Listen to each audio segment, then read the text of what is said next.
Hi everyone, I am Matthews and I am from Prasujayandi University. I am a social work student. So, I have always wondered how can a country with such beauty, culture, and progress still have people sleeping hungry? The more I study social work, the more I realize poverty isn't just about money, it's about access, opportunity, and dignity. So, today, let's look deeper into the roots of poverty in India and how together we can be part of change. So, to start with, what does poverty mean to you? Is it just the absence of money or the absence of opportunity, dignity, and a hope? So, just think. For me, poverty is not only a social issue, it's a reflection of inequality that we as a society have silently accepted for too long. India, a land of growth, technology, and peace.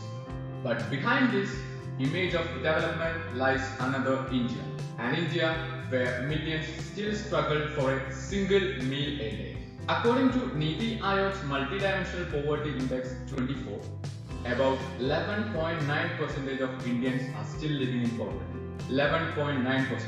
That's nearly 16 crore people. And even though this is a sharp decline from 29% in 2030, it still reminds us development has not reached everyone equally. Poverty in India is not just an economic problem, it's deeply social, structural, and generational. So let's now look into the statistical clips. India is home to the second largest poor population in the world after Nigeria. Around 45% of rural poor depend on daily wage labor for income. Child malnutrition affects nearly 1 in 3 children under the age of 5. And despite being one of the fastest growing economies, income inequality keeps widening with the top 10% holding more than 77% of national wealth. These numbers aren't just statistics. They represent real people, real struggles, and real life supporting cycles of deprivation. Now, we can look into the major causes of poverty in India. Let's look beyond numbers and talk about why poverty continues to persist. First one, unequal distribution of resources. A large portion of wealth is concentrated among a few, leaving the majority with minimal access to land, capital, and education. Second, unemployment and underemployment. Many Indians work hard every day, yet they remain poor because the job they do are low paying and insecure. Third one, low education levels. Lack of education means lack of opportunities, creating a cycle that keeps generations trapped. Fourth one, social inequality. Caste, gender, and regional disparities make poverty even harder to escape. Fifth one, inflation and rising cost of living. Even those earning wages struggle to meet daily needs. Sixth one, rural urban. Development often favors cities while villages still lack basic infrastructure, health, and livelihood opportunities. Now, we can look into, as a social worker, what is our role? As a social worker, what is your role? So, as social work trainees, we are not just learners. We are change agents in training.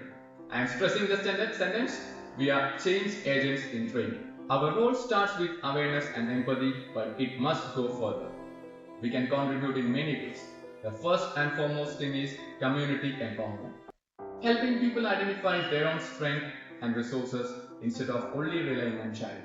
Then, livelihood training, encouraging skill development, tailoring, or self-help groups, especially among women. Then, advocacy, working with NGOs, panchayats, and local governments to ensure that welfare schemes actually reach the people they are in meant for. Then, fieldwork and research, understanding the root cause in specific communities and documenting real human-centered data that policymakers get. Then, education and awareness, conducting awareness drives on financial literacy, government schemes, and health services. As future social workers, our goal should not just to be helped as future social workers. Now, as a responsible citizen, what is our duty? What is my duty? So, we all can do something. Even small acts matter. Buying local products supports volunteering time for community programs or NGOs. Educating one child can break a generation-long cycle of poverty. speaking up against inequality and encouraging inclusive policies, avoiding wastage of food, water, electricity, because what we waste could mean survival for someone else. Poverty eradication isn't only the government's job, it's a shared moral responsibility of every citizen.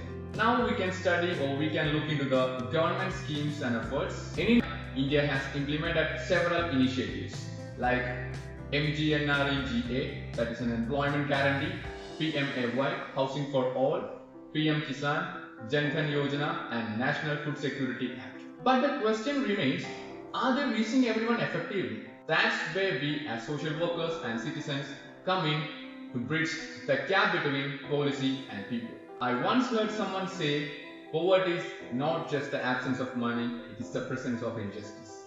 And that line has stayed with me. Poverty will not disappear overnight, but every effort, every initiative, every voice counts. It begins when we see the poor not as beneficiaries but as partners in progress. If each one of us contributes even a little, India's story of poverty can someday become a story of empowerment, resilience, and inequality. Because ending poverty is not charity, it's justice. So, to conclude with, I would like to leave you with a quote: when we lift others, we rise together. Thank you and have a great day.